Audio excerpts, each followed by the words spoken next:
Ladies and gentlemen, boys and girls, it's Thursday night. It's time for the Radical Race Series, round 5 of Season 4 2025 from the Algarve International. I'm JP. I'm going to be joined in the booth by Mr. Cunningham, who's going to come along for the ride at this epic circuit. 2.891 miles, 4.653 kilometres in length. And, well, what more can we ask for here as well? Algarve, you're going to have 9 laps on the opening sprint race. Then we're going to go to 15 laps for the feature. One of the things, though, we haven't mentioned, if you haven't seen this before, is up in the top right-hand corner. It is the battle of the radicals. It's the SR8s and SR10s out on the racetrack, and it's going to be a mix of both. We've got 6 and 5 here this evening, so hold on to your hats, ladies and gentlemen, because this one is about to get spicy. Let's bring Jim into the booth. Currently at the moment, Jim, welcome in. How are you? Doing good, man. Good to be here with you. You and I haven't worked together in a while. Yes, I love this series. I love the fact that they've mixed these two radicals and they've balanced them out, and now we have a series where you can drive whatever one of these two cars you like, and they're equally balanced. It's a lot of fun. I mean, I've really enjoyed doing this one. Yeah, absolutely. There's been a bit of a mix of the season. We've been to Detroit, we've been to Imola, we've been to Legacy Silverstone, we've been to Mosport as well, and now it's going to be Algarve, where after that we're going to be heading to Circuit Zandvoort, Mid-Ohio, Hockenheim, Autodrome National Le Mans, Watkins Glen, and then we're going to finish the season with Circuit de Le Mans and also Road Atlanta. Currently in the standing situation, it is Jamie Bird leading the way, Luke Crowley in second, Bruno Vitorino in third, with Heinz Braun in fourth. Then Mike Bousson, Solly Wrighton, and Simon Edwards, Stefan Mellis, Colin Wynn in there with Phil Glover, Graham Matthews, Paul LeMay, Robert Woodward, Kimon Joe Bjorkwood, George Gonzaga, David Rolleston, Paul Crabb, Federico Casassa, Lucas Nielsen, and Ewan Stitchbury rounded out the top 20. We are just in qualifying at this moment in time here, so we're going to get on and see how these guys get on. Paul LeMay, evening guys. Good evening, dear sir. How are you? Hope you are well and wonderful here this evening. Hope you're feeling better and everything is a-okay for you. But what do we think is going to happen here at Portimão, Jim? What are they going to have to look out for? Well, I think this is actually this track is I think it produces great racing, and I think it's going to be well suited to these cars. You know, sometimes you run into some tracks and track and car combinations that don't necessarily suit each other, but I think this one is going to be good fun. Yeah, I think it is. I think it's going to be in for a bit of a interesting one, as we've got Simon Edwards leading now on the moment on a 1:37.575 currently for him. David Rolleston and Colin Wynn are the highest of the SR8s. And Rollo sitting in 6th and Mr. Wynn in 7th. Then we've got Phil Glover sitting in 8th place. Robert Woodward, Graham Matthews, Luke Crowley and Stefan Mellis out on the racetrack as well. But Stefan is as traditionally late as he normally is. And that would be why he's probably only just jumped into the session. Yes, Stefan doesn't practice. I don't know if he knows the meaning of the word practice. He will jump in and race straight away. But I think this one's going to be interesting. There's a lot of different things that these guys have got to contend with here at Portimão. You've got the fast right-hander of Town 1 of Primera, then down into the slow right-hander of Lagos, then Toro Vip, then we've got going to Samson on the run through Craig Jones up to Portimão, and then that big run out from Sagres, drop down the hill over Galp, and then coming across the start-finish line there as well. It's gonna be exciting. Mr. Webb, welcome in. This is an SR8 series. You can come and get yourself involved here, sir, on an evening like this. If you're not sat around, if you're of course sat around doing not a lot, Steve, there's no reason you can't come and join us. But I think this one's going to be exciting. How's the season been so far, Jim? You've been here for all of them. Oh, it's been great. I mean, it's been fantastic. A lot of credit goes to I know Simon and George and Paul were balancing, doing the balance of power on these cars. But no, it's been fantastic, man. I mean, the thought that you could run both these cars on a circuit and they're passing each other. One has an advantage in straight line speed. One has an advantage in cornering. It's been great. I mean, it truly has. This was really a genius move. I love it. And yeah, by the way, Steve Webb, why are you not here? you race on Mondays, you certainly can show up on Thursdays. Yeah, there's no reason to as well. I believe my microphone's having some issues at the moment, which I'm not quite sure why it's doing that, because it shouldn't be doing that. Hopefully that will correct itself. I'll have a fidget in the background at the same time to see if I can contend with that. Hopefully it might make it a little bit easier for you. If not, I may sound like an absolute robot. But then again, my son did complain of internet issues earlier on as well, so maybe that's playing a little bit of a part in the whole issue going on with my microphone. But hopefully it will settle down, guys, and we will be up and running. But yeah, the season itself, is everything balanced with it? I suppose a lot of the issues would be balancing the power. Has everything been balanced with it, do you think? Have they got the right balance? Yeah, I think so. It really comes down a lot to who's driving. I think that makes a huge difference. I know I believe it was last week we talked to Simon, and some people were saying that the SR10s were faster. And then Simon jumped in during practice in the SR8, and he actually ran quicker in the SR8 than he could in his SR10. So I think it's what car suits your driving style and things like that. But yeah, overall, good balance, and more than anything, it's rejoining the whole Radical community back together and let them drive cars that they enjoy driving and they're used to driving. Whereas you don't have to go jump into a car that you're not practicing in, you don't have a good feel for the car. This seems to solve all of those issues. Yeah, it definitely does there as well. Ladies and gentlemen, boys and girls, we're going to have to bow down to the master himself, who has jumped into YouTube chat, Mr. Mike Bousson, who recently wrapped up an SR8 championship on a Monday night. His first one in a very, very, very, very, very long time, if not forever, if I can't actually remember that far back since I've known Mr. Mike Bousson, the man from Froome in Somerset, of course. Bow down to the master, everybody. Say hi to Mike. He's a champion of the SR8s there as well. But yeah, I think the SR8 SR10 balance is going to be very, very interesting as well. We've only got about 15 seconds left of practice. We will bring you up the timer in the top left hand corner as well. But yeah, there's about 10 seconds left before we go into race number one, so hold on here as well. Apparently I'm slightly distorted. I hope it is settling down a little bit. Not entirely sure. My internet is fine, so I'm not quite sure what the reason is for that one. But the qualifying is over, and we will be able to bring you up the grid very, very shortly on that one. So here is the grid for race number one.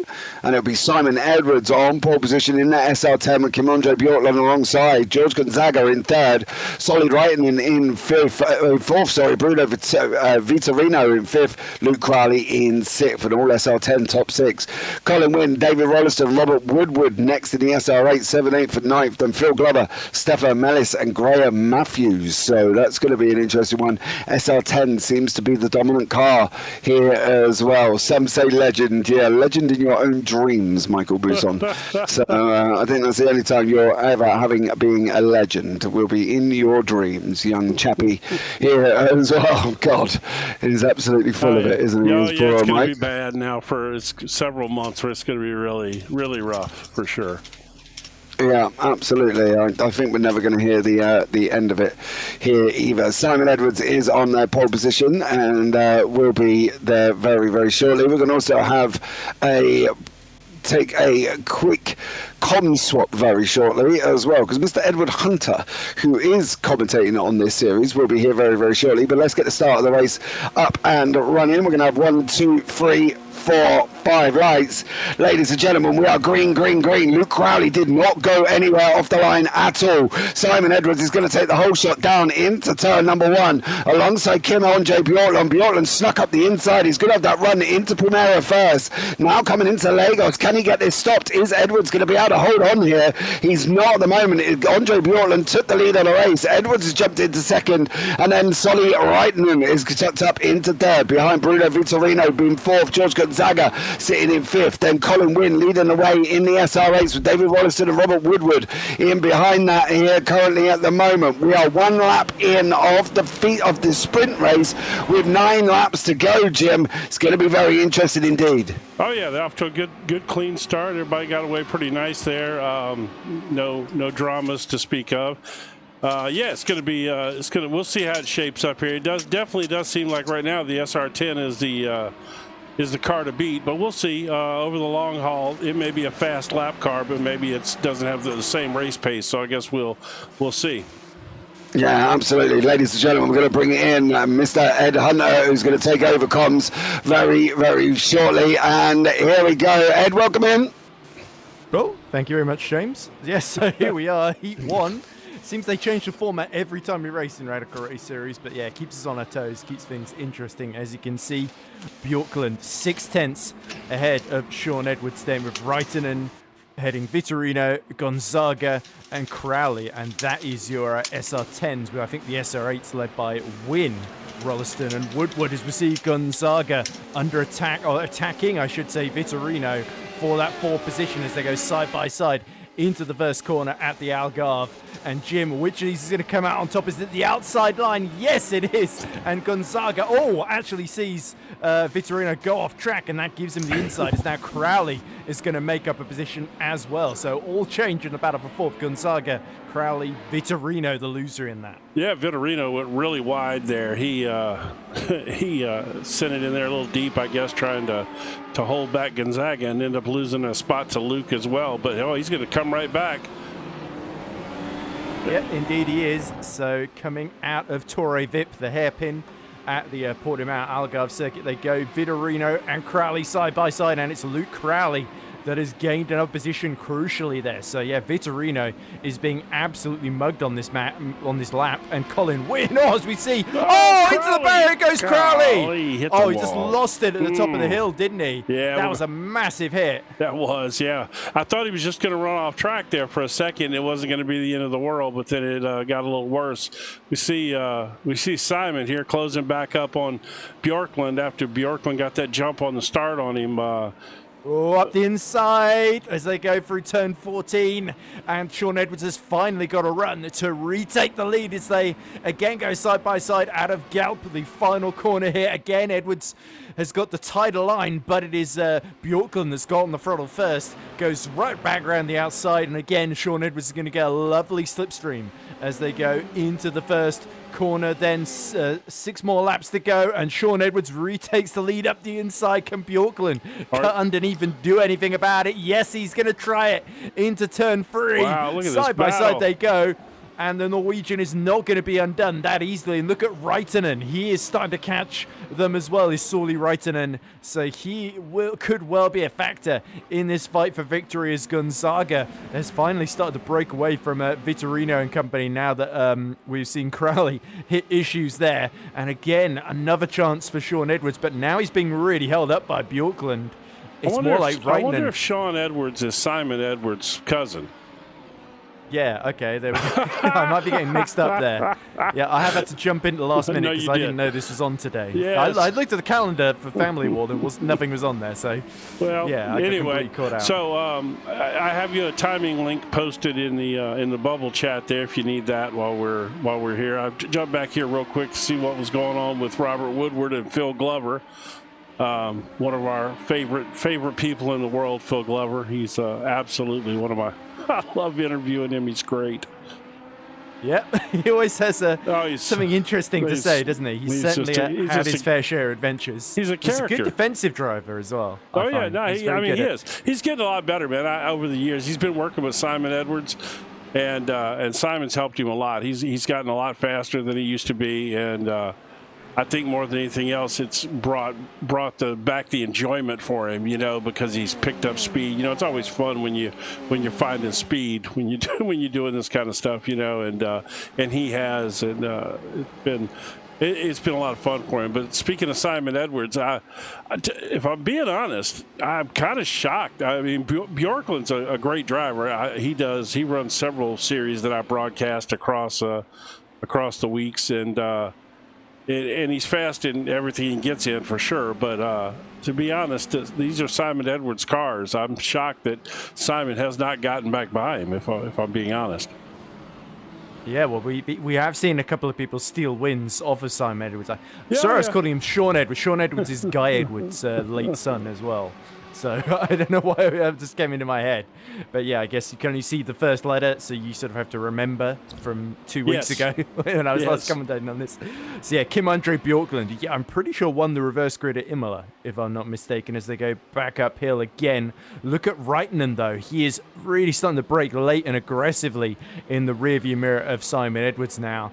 And that could be a bit of a trouble for him. Vitorino, by the way, has rallied a bit from his earlier troubles. He has set the fastest lap of the race, and he is now right behind Gonzaga once again. So we've got a freeway fight for the lead and also a fight for fourth, with Colin Wynne still leading the SR8, half a second ahead of David Rolliston as well. You can just see in the background there with Stefan Mellis another 5 seconds drift. And then it's your favourite and everybody's favourite, it must be said, Phil Glover in ninth position, with Woodward rounding out of the top 10. Looks I think Crowley did get going again, but he's 33 seconds off the pack. Yeah. As now we see Colin Wynne under attack. Here comes Rolliston rolling up the inside into turn 1, and that looks like Colin Wynne pretty much trying to take the title line there as early as possible, and it could well pay off as we see a little bit of battling going up in front of them. Can Colin Wynne get up the inside the tiger stripes of David Rolliston? No, he cannot, so he's got to reposition and wait for a better opportunity going into Torrey Vip then,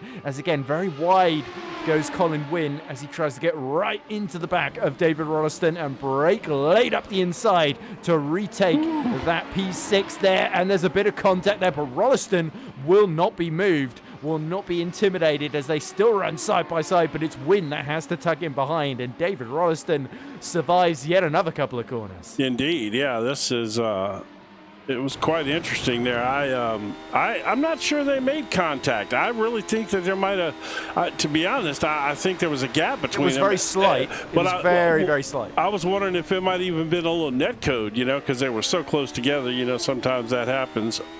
Oh, poor Luke Crowley's had another incident. Well, he might be calling it a day after the first one. But yeah, that's a huge shame for Luke. As we see, Simon Edwards takes the lead from Bjorklund. So that's been happening. He's gone up the inside into 14. Yes, he was trying to do this earlier. Bjorklund has left the door open, but now it's Kim Andre's turn to get revenge. Look at Reitinen going all the way to the left. He wants no part of any collision between these two.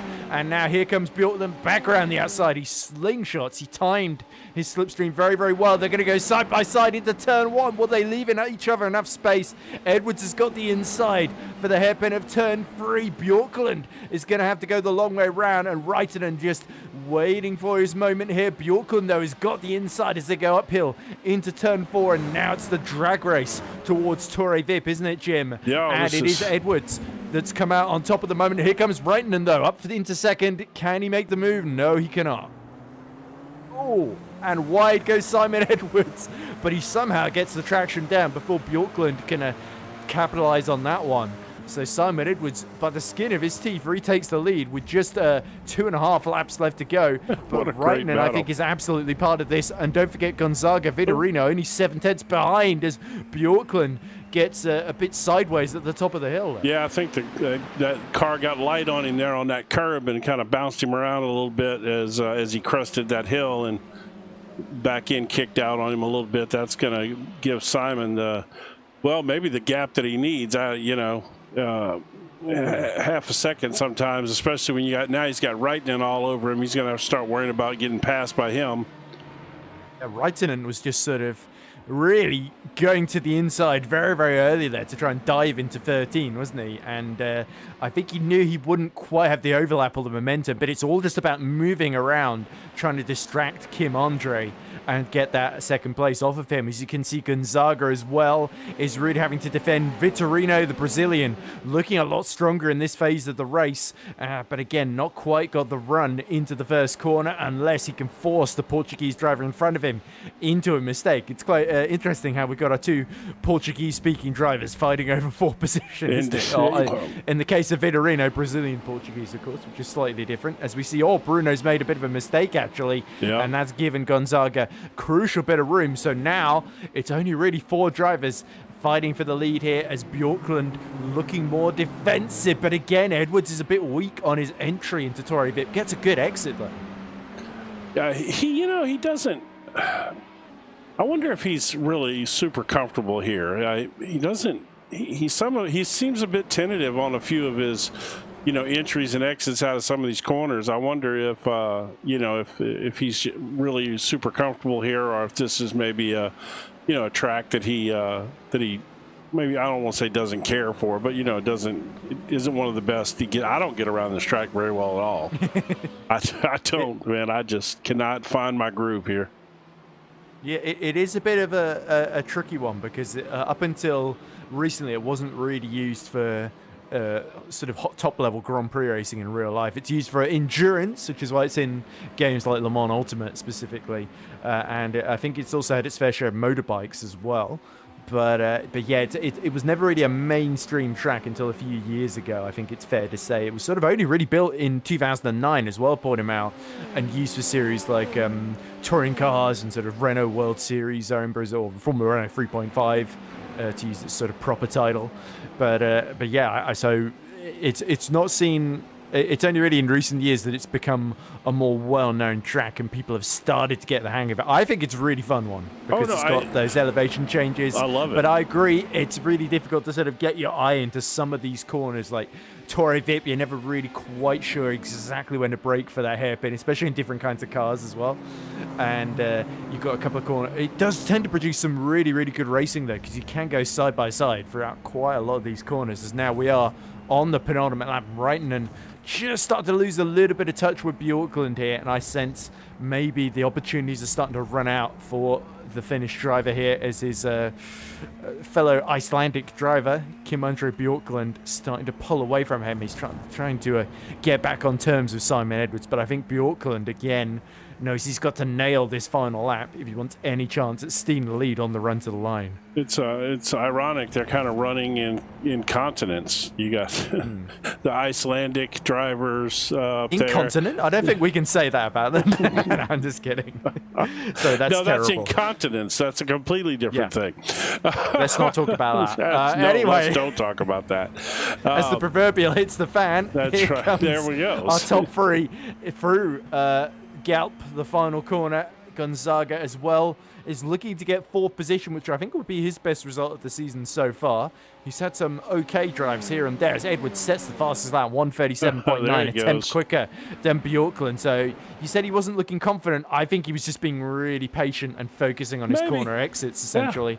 Yeah. Could have also saved his tyres behind Bjorklund earlier on, which is why maybe he's a smart driver for sure. Yes, he tends to use his head rather than the right foot, and it pays dividends. Now the final lap continues then, and I think it's really more about whether Bjorklund can hold on to second now, because Reitinen looking at a little bit stronger, as you can see the rear view from Simon Edwards, as the rest of the pack desperately chasing after him, but not quite able to keep him on level footing here. No, and I think we saw right as I went to that shot off the back of Simon's car there, you could see Bjorklund's car twitch hard coming off that corner, which would indicate to me that he's pressing really hard. He got on the gas pretty hard. But if anything, that separated him from Simon and kind of brought him back towards the clutches of Reitinen, but I don't know that there's enough time for Reitinen to get by him.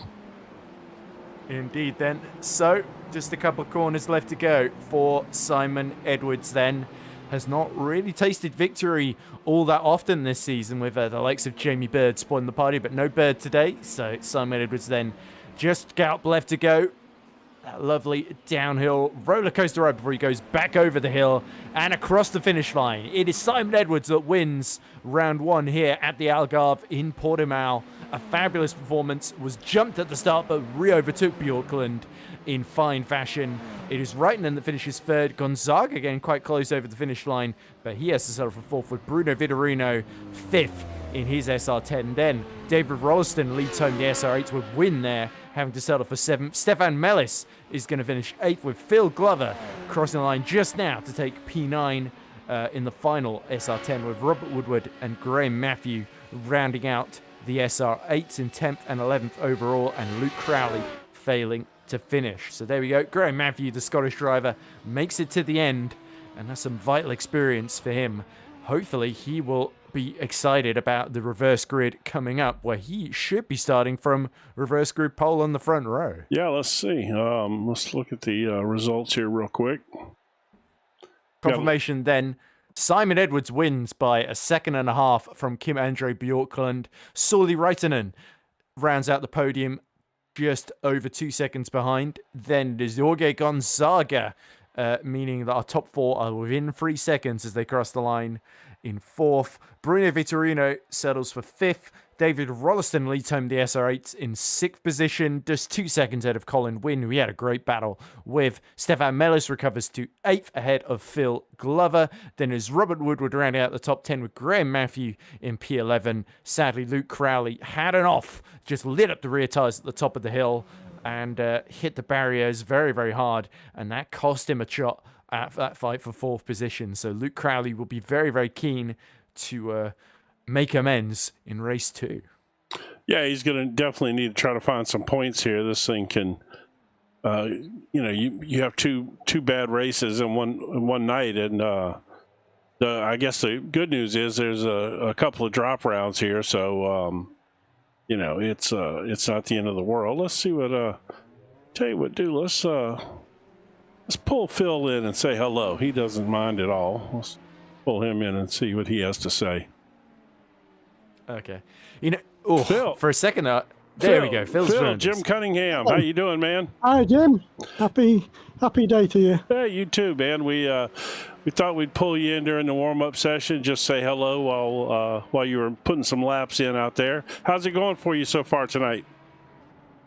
Not too bad. It's quite a tricky track. I had to download it. I've not had this before, so I thought when I said to you last week, I don't remember driving it, but yeah, well, it's good fun though. I don't get around here very well either. I find it to be quite tricky myself. I tell you what it reminds me of. This is going to sound strange immediately. The first thing you're going to think of is that I'm crazy, but it reminds me, we're finishing up warm-up. Oh, that was a short one. For a minute. Yeah. But anyway, can you finish your sentence, Jim? Yeah. It reminds me of Brands Hatch a little bit, in the sense that you go up a hill and then it throws you into a turn right as your car gets light at the top of the hill, which Brands Hatch has a lot of those. So, but anyway, we're going to jump on here to the grid real quick. I'll holler at you after the race. We'll talk to you a little more.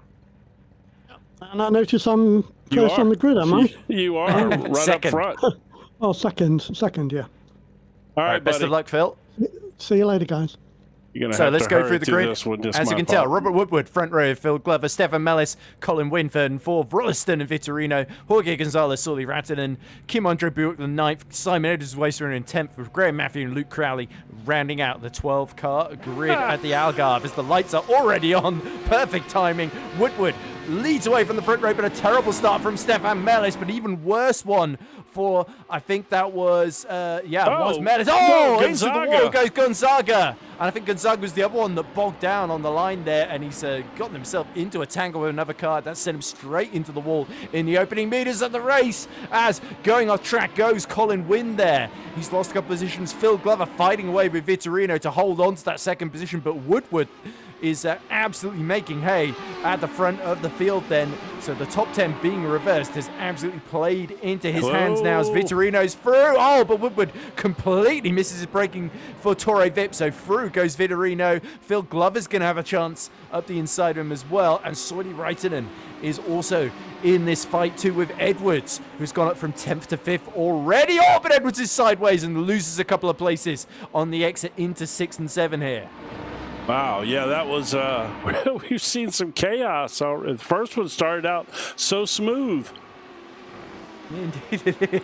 So Vitorino, though, has gained 5 positions. He is the big gainer so far, as Edwards is going to lose another position, this time to Stefan Mellis. Simon Edwards back down to 9th. So half of the first lap was brilliant, and the second half has been less successful by some margin now. But Simon Edwards still a way to go then, as we see Reitman, Woodward and Glover all fighting over P2 there. And I think there we go. Colin Wynn has now picked off Phil Glover as well up the inside as they approach Galp there. And Wynn now fancies to go at Woodward, who is dropping down to 5th position. So all of our SR8s are being shuffled down the pack very, very quickly then, as I think Rolliston is coming into the pits to repair damage or serve some kind of penalties. Oh!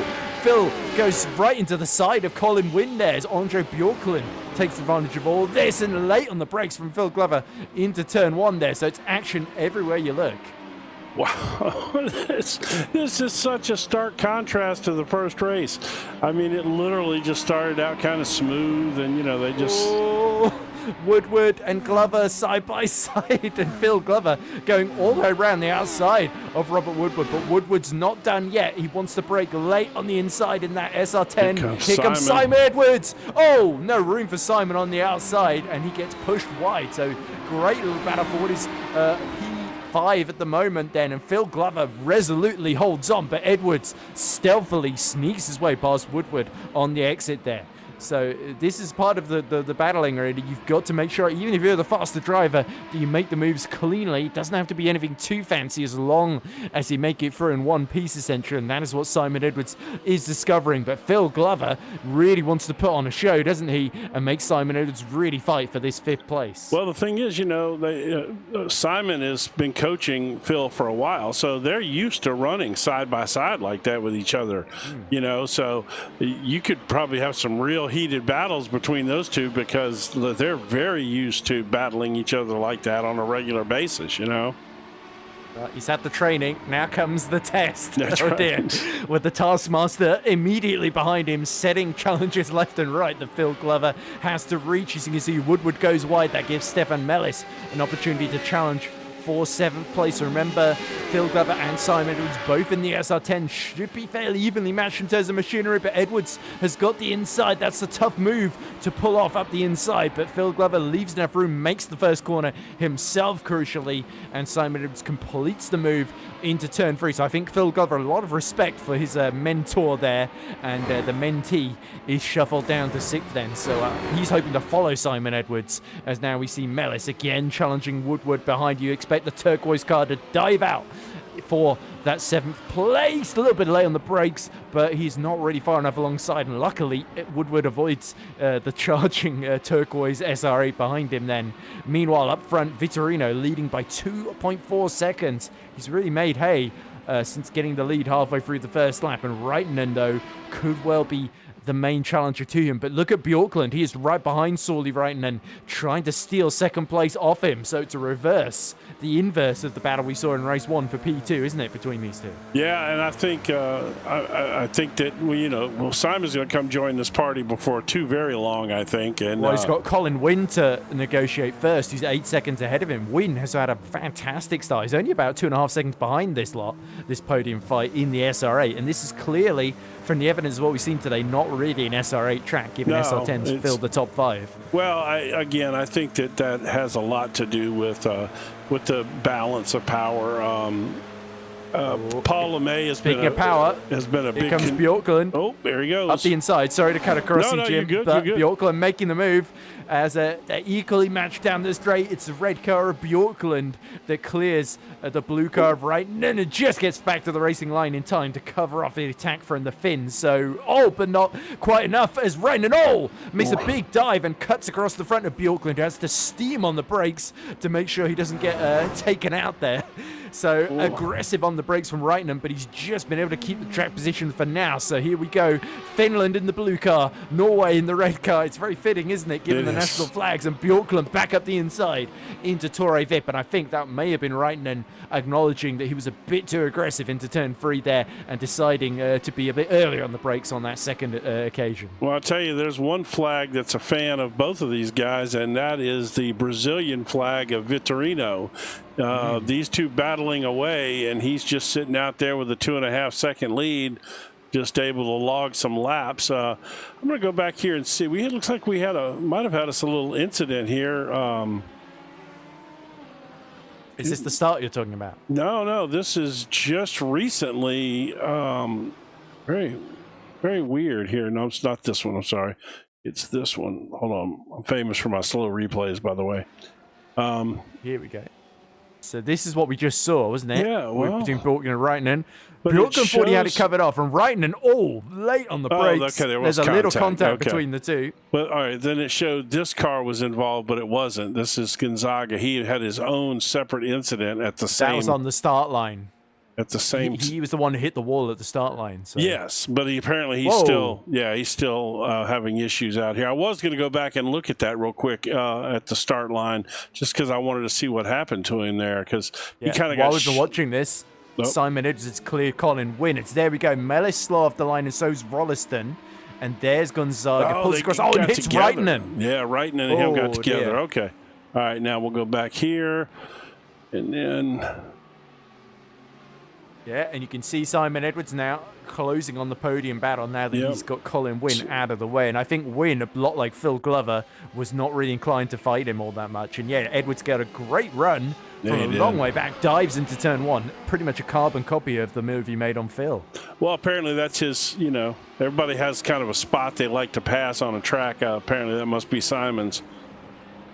His signature move. Well, into you turn get one. you get a certain run out of a corner because it feels good to you, and it's just a place where you can make a run like that. And He's really good on the brakes as well, and getting back on the power early through turn one. Isn't Oh, it? yeah. It's deceptively tricky to do because it's essentially sort of not quite 90-degree, but sort of more 45-degree corner you take at the end of the back straight. It's a big run up to it. So you approach at very, very high speed, and you really have to get down the gears into the right one and then maintain that speed whilst staying within the track limits, ideally. And, Yeah, it's often easy to make a move around the outside there because you're going the long way around and you're turning a bit less, whereas up the inside, you really have to be judging it absolutely spot on. And Edwards has done that twice in this race. He's got two more to do if he wants to close in and fight for victory. But Vittorino's starting to be caught now by Bjorklund now that Reitinen has given him a bit of breathing room here. But Edwards is comfortably the fastest man on track, 1:38.7 last time around. So nearly a second a lap quicker than Reitinen in front of him. yeah, that at that rate, it won't take him very long to catch him. And the thing is, having somebody like Simon Edwards behind you, though, sometimes it makes you start thinking, and you end up making a mistake just because it's, he just one of those guys that he's coming, and it's tough to have a guy like that behind you sometimes. But I know it. Let me see. As Woodward goes blowing by Mellis there. Yeah, Stefan Mellis having a great fight with Robert Woodward here. And they've definitely been trading that position a couple of times throughout this feature race. As you can see, we're 9 laps left to go. You have the 15. So we are breezing through it quite quickly here. But yeah, Stefan Mellis, he's always going a bit late on the brakes, and I'm always amazed that he makes some of these corners. Some of them he doesn't. Yeah, admittedly. I love Mellis, but he sometimes he can overcook it a little bit in there. But yeah, he is good on late braking. He'll definitely.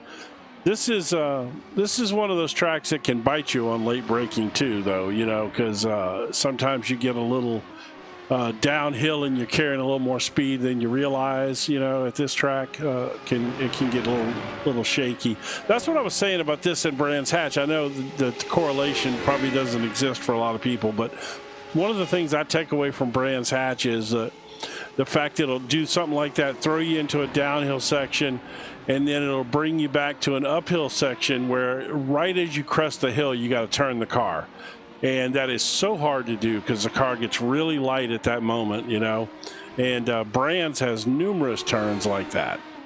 And that's why I just put the two together, because I called a race earlier at Brands this week. And, here comes there he Mellis goes. up the inside. Woodward leaves plenty of room into Torre Vip, and through goes the man in the turquoise SR8, the Belgian Stefan Mellis, up to P7 then. So Woodward's defense did not last long on this occasion. We should also give a shout out to Graham Matthews, only about 2.8 seconds behind them, given he finished 11th and last of those that finished in race 1. He's having a much better race too, keeping both of these drivers in sight. He is indeed, yeah.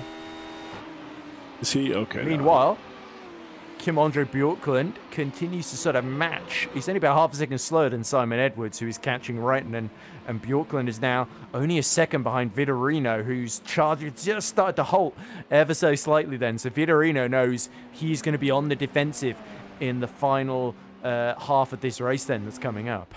Yeah, well, we got a couple of battles shaping up here for the next few laps, you know, as Bjorklund is going to close on Vitorino, and Edwards is was closing down on he is still closing down on Reitinen. He's down to just a little bit about over a second. Yeah, I think the crucial thing for me is whether Edwards can clear Reitinen quickly, because that's going to determine whether he becomes a factor. If he can clear Reitinen before Bjorklund gets a chance to really attack Vitorino, that could be crucial. But Bjorklund's pace is such that he's nearly within a second already.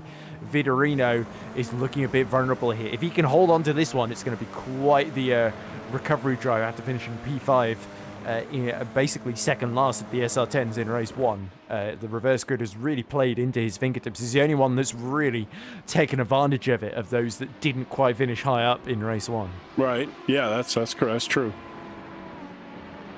So then, Kim-Andre Bjorklund down to less than a second to make now. amends.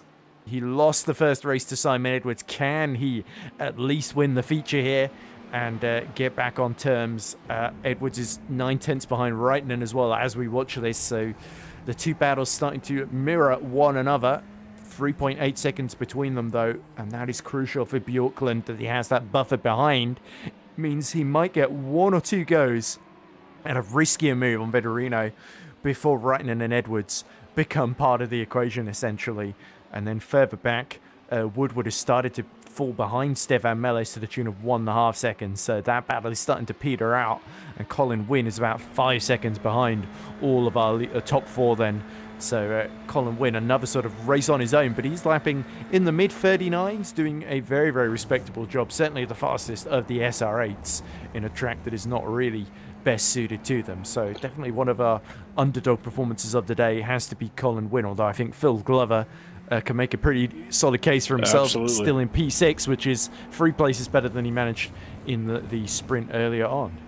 Yeah, that's a good solid run from Phil there. I'm sure every lap he puts in, being this is a new track, he's getting more and more comfortable with it, you know. Indeed, yeah, he's I mean, obviously lapping about over a second and a half slower than Simon Edwards the previous lap, but certainly compared to his direct competition, he's doing a very, very solid job. Only actually a tenth quicker than Colin Wynn the last lap, although of course he's in the SR10, so you would expect him to be at least a little bit quicker than the SR8. So I'm not sure exactly what the difference is between them on this track. I would think it's at least 3 or 4 tenths or something like that. So Phil matching the pace of Colin Wynn feels like a pretty decent performance nonetheless, given the sort of experience of both drivers in this category. Is now we see Edwards starting to really pile the pressure on the back of Reitinen, and Reitinen's been in this position before. I really think Sorley lost a lot of confidence after the collision with Gonzaga on the run into the first corner. I don't think it was his fault, because Reitinen was sort of holding his line, wasn't he?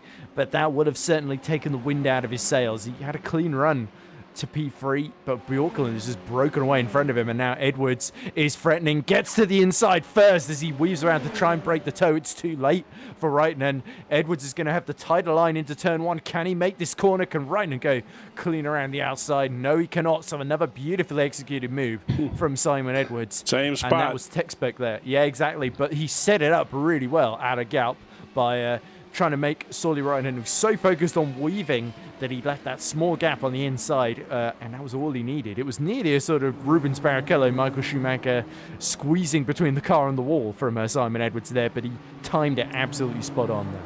Yeah, no, that's right. That's a very good analogy, actually. Although I don't forget he's calling for Reitinen to be black flagged. I think he did leave enough space there. It wasn't quite as dirty as Michael Schumacher, let's say that way. Well, anyway, Kim... Well, okay. No, maybe Simon will have a different opinion. But no, I meant that, I'm sure, as did Schumacher, he had a different... That's true. I think... He had a different opinion there as well. I think Michael Schumacher quite infamously never believed he was ever in the wrong at any point in his career. So I'm sure Damon Hill and Jack Villeneuve would also have different opinions too. But nonetheless, we're at Portimão, a track that Michael Schumacher never raced at least not in Formula One.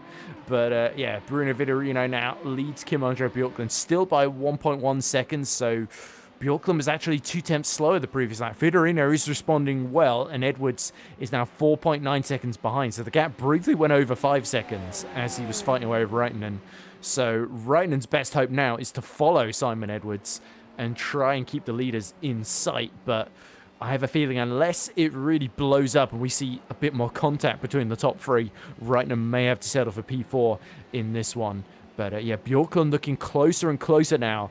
They actually had similar laps last time around. Vitorino then sets the personal best, but the first sector here has not been great for Vitorino, and Bjorklund is starting to look more and more confident here. Yeah, which if that Simon needs these two to start fighting with only four laps to go. He needs these two to battle a little bit. So well, he needs to be taking more than a second lap out of them as Woodward is past Mellis because Mellis has hit trouble. Mellis down to 9th. Graham Matthews has passed him as well. Let's see what so happened Stefan Mellis, again, as he said, he's never one to shy away from drama. Has he just had a spin out of turn 3? And, a little tap by the wall, but it's enough to completely dislodge the front bonnet, at least briefly there. Briefly. Right, it's self-repairing. It's nice. Well, I mean, it could have been a lot worse for Stefan Mellis, but that's surely P7 out the window now at this late phase of the race. So Woodward really had to just wait for Mellis to mess up on his own there. Right. Yeah, well, and I mean, sometimes, you just got to give somebody enough opportunity to make a mistake for you. Just keeping your car out of trouble is such a huge thing in the maturation process of coming up and getting better as a driver, Indeed, they're all learning as they go. Yeah, you find the speed, but then you have a hard time controlling it, and then as you move up a little bit, then all of a sudden you're not as fast as the guys that you're racing with now, and you just gotta kind of bide your time, and it's a constant progression. He's come a long way, man, Mellis, in just several seasons that I've been calling these SR races. He's gotten a lot better. He won a championship in the SR8s last season. And Vitorino, another driver that's also been really improving, especially in these reverse grid feature races. He did win driver today a couple of rounds ago, and now he is actually, of the top 3, lapping one of the... He's actually lapped half a second quicker than... 39.2, not 38.2. So yeah, it was Bjorklund that said a 38.7, so he's about half a second slower the previous lap, but still not enough for Bjorklund to take advantage, and he's running out of laps now. I think there's only 2 more after this one, if I'm not mistaken. That's my bad. That back up there for you. There we go. That's quite helpful. Yeah, there we go. Lap 12 of 15. So actually, 3. It's 3 more, isn't it? Yep. So I nearly had it right.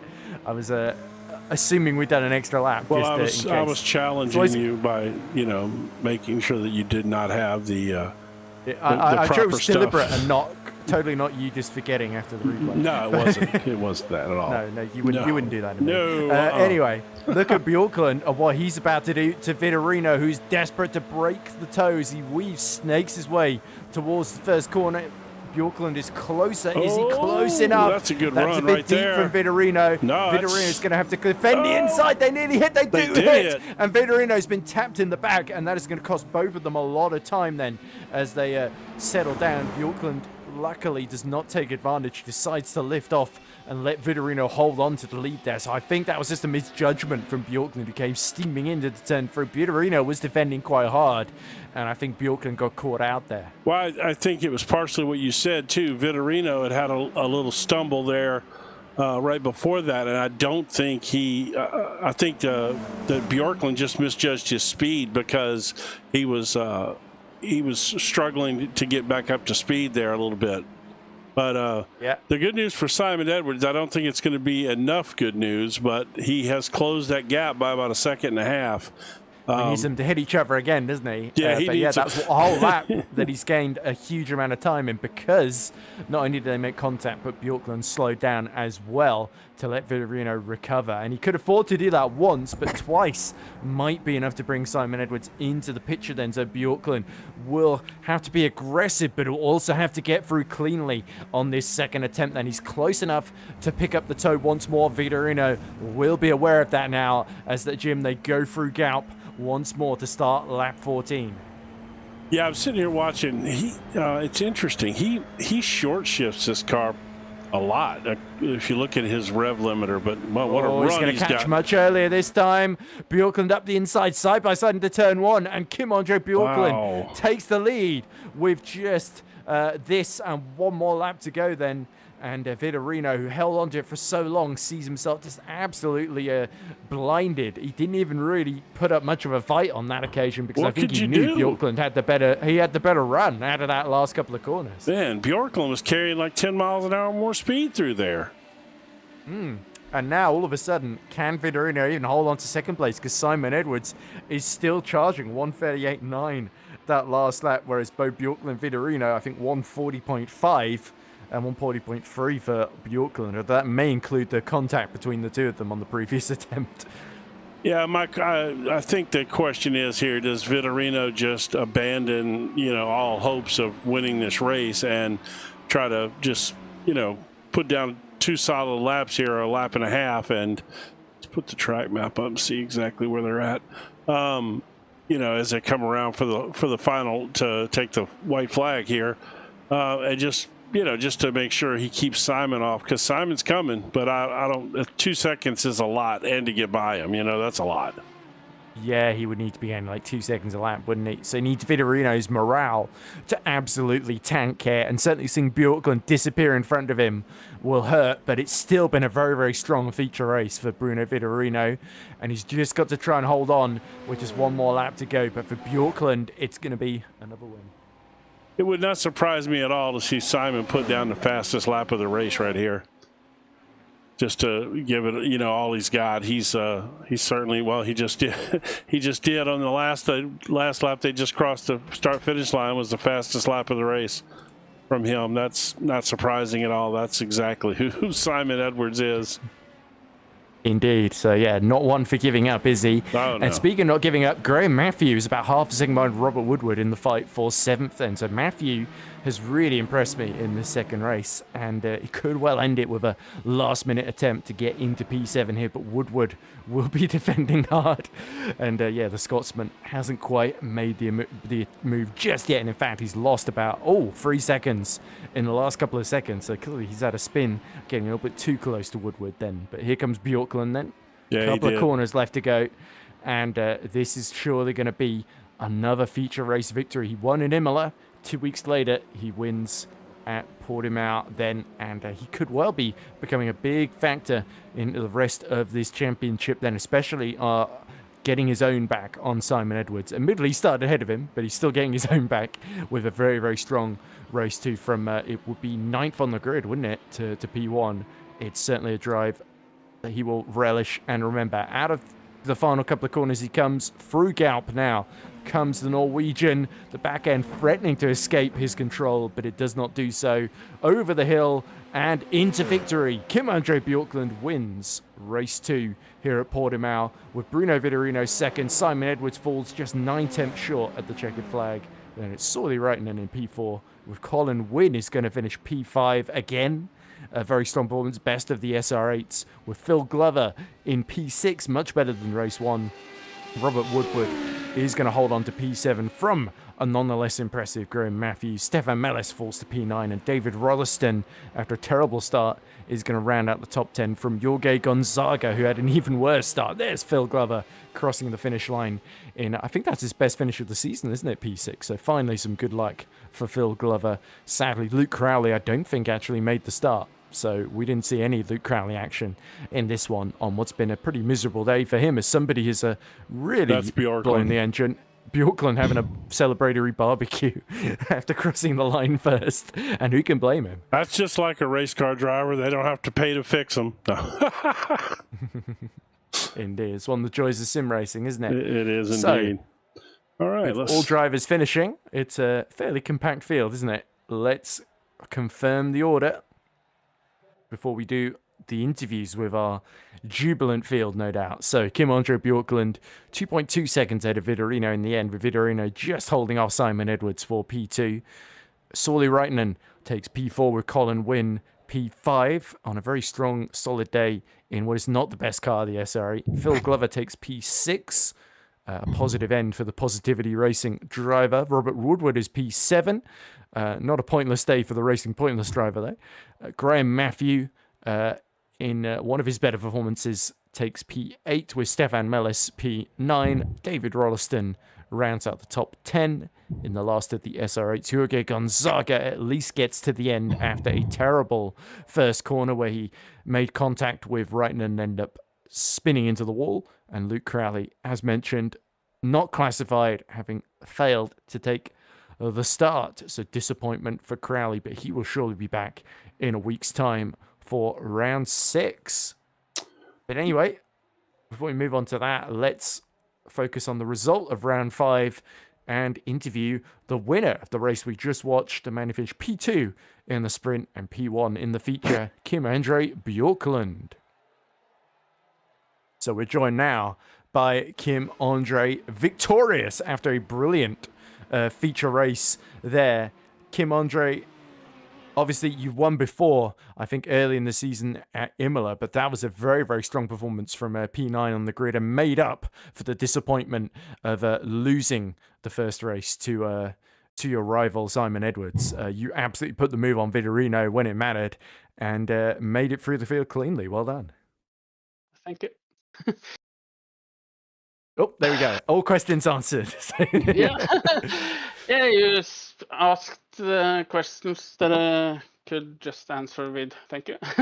Yeah, it was a really fun race. It was a bit hard when I got in the draft of Vitorino because Dirty Air made the car slide a bit more. So I had just to take it easy and save the tires to the end. And it paid out when I got through because I just left him behind. So obviously, when you were stuck behind Bruno as well, Simon Edwards was passing Sauli Raitanen and catching you. Was that in the back of your mind? Like, if I don't pass Bruno now, then I'm going to be in a fight with Simon for P2? Or were you thinking, I can just take my time? Because there was that first attempt you made where Bruno defended quite hard, didn't he? And there was contact between the two of you.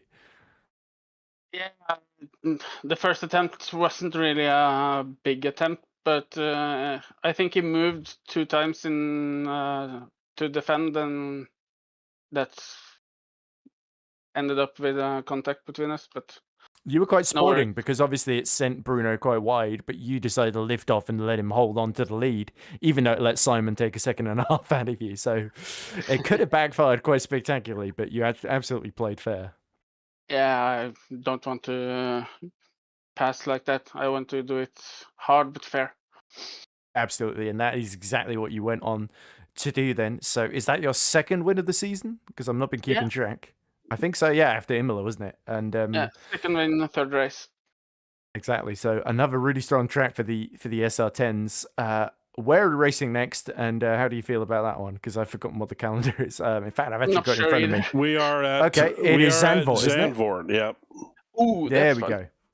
Okay, so definitely confident. Another roller coaster ride. With did you notice how excited he got there as soon as he heard Zandvoort? I got a feeling he might have something for him. He might have something for him next week. I'm not sure. Let's see next week. Before you go, Kim-Andre, is anyone you want to shout out before we let you go? Of course, my team, Sim Racing Norway, and everyone who's making this happen.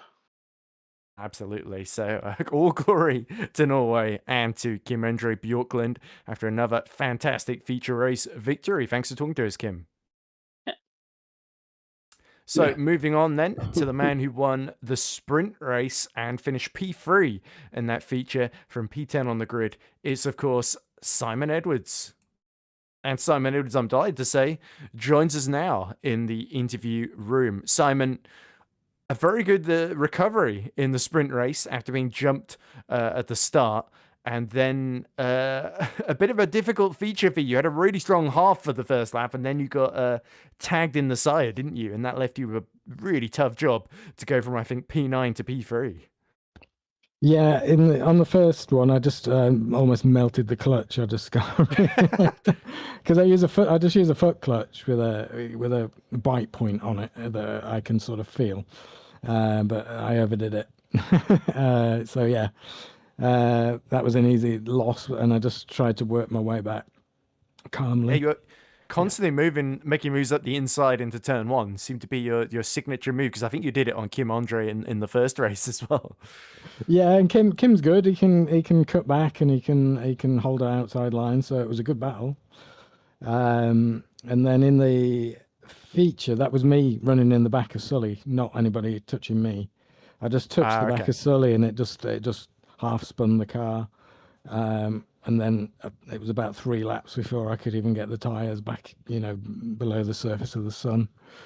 So and only then could I start really making my way forward. But it was still a fun race, still good fun. Yeah, that move on Sully you made where he was weaving and you went in that tiny gap between his car and the pit wall. That was quite spectacularly and incredibly well timed, I must say. Yes. I thought you're not gonna do was it a Schumacher to barricade? Yeah, we were saying that in commentary as well. Yeah, he referenced that move, exactly that move too. Yeah, I thought, well, he's moved once, because he moved once over and then moved back, and I thought, oh, well, he can't, I'm hoping he's not going to then block whichever way I go. I thought he thought about it, but I thought I'm going anyway. Yeah, so obviously, go on. I was just going to say, and I just didn't have the pace then to catch the other two up, even when they made a mistake and lost a few seconds themselves. So yeah, I didn't quite... you really needed Bruno and Kim Andre to hit each other a few more times, didn't you? Yeah, I was hoping they would battle just back and forward, a bit like me and Kim had in the first race, which just loses you a ton of time. So I just needed that to happen 2 or 3 times, and I was there with them. It doesn't mean I could go on any further, but at least I was there with them. I'll tell you what, that passing back and forth with Kim in the first race was very entertaining. I mean, that was it. Y'all went back and forth, I guess, 3 or 4 times there. That was a lot of fun. That was like 2 laps of side by side, pretty much. Yeah, going through the last corner, side by side, going through that tight hairpin to turn 3, I think it is, side by side, and then the really tricky over the brow left-hander side by side. That was all good fun. Well, the thing is, with a guy like him, you can trust him to, I mean, accidents happen, but he's certainly the kind of driver that you can run side by side with in some tight spots, and and feel like he's gonna keep control of his car anyway. Yeah, and that's I was trusting everybody really in the race there. Everybody's pretty competent.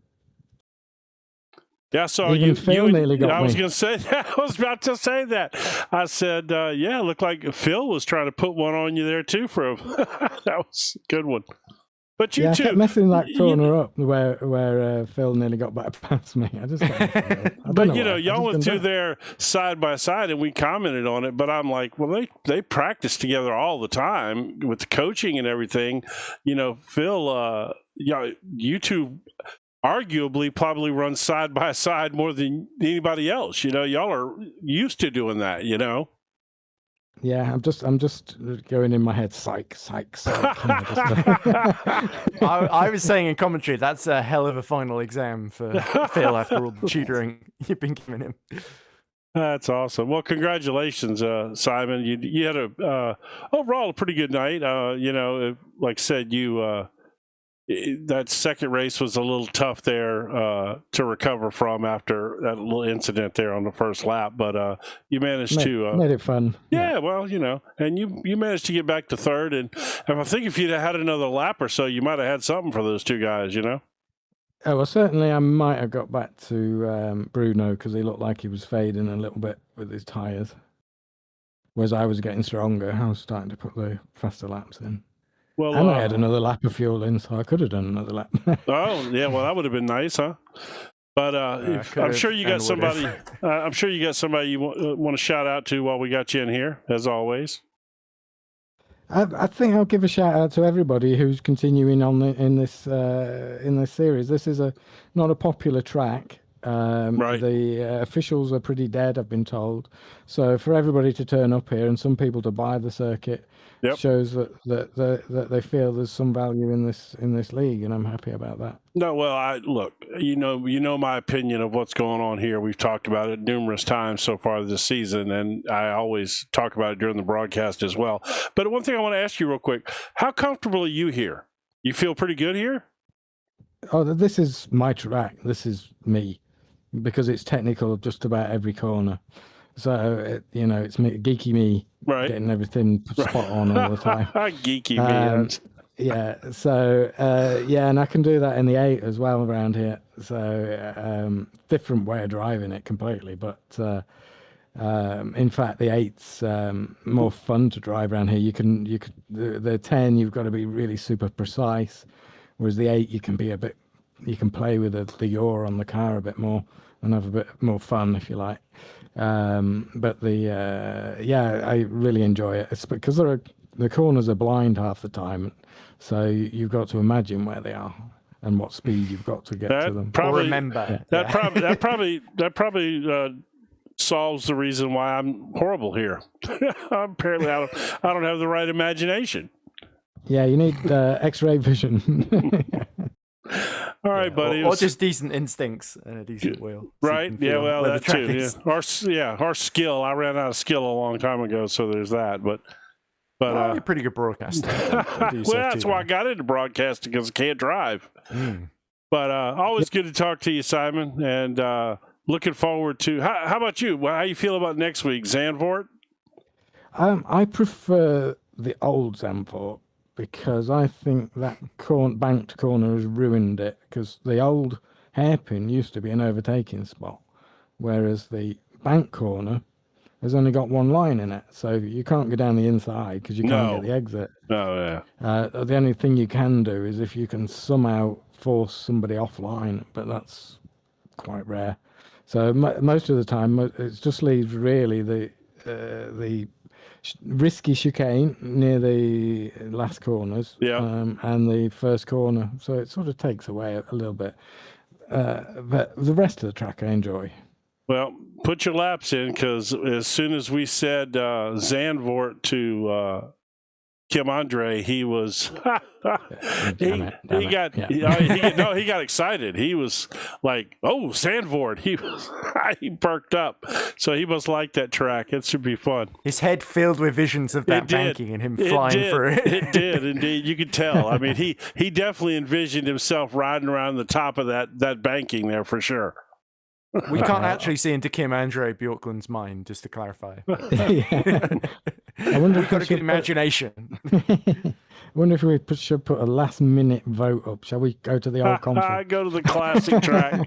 That would be funny. All right, Simon buddy. was with a hammer and chisel knocking the banking. Good to talk to you, buddy. We'll see you next week. Yep. See you guys. All right, bud. Okay, bye-bye. Simon's a hoot. That was a long interview, but have we got time just enough to have a final word with Phil? Well, we better not. We've pushed it a little bit over. Yeah, I did let you ramble, but yeah, fair enough, you did. Simon is an interesting guy. Sean is an interesting guy. Good old Sean. Yeah, sorry. Once you start saying it wrong, you can't stop. No. All right. Anyway, well, say that about wraps it up. Yeah, that about wraps it up from Portimão. So your winners are, of course, Simon Edwards, and crucial in the feature, Kim Andre Bjorklund taking another win. So next up, Zandvoort next week. I've been Edward Hunter. Thanks again to James for filling in at the last minute when I clearly wasn't aware that I was supposed to be here, so that's on me. And Jim Cunningham on broadcast. So thank you very much for watching Portimão, and continue watching the Radical Race series here on our channel. Bye for now.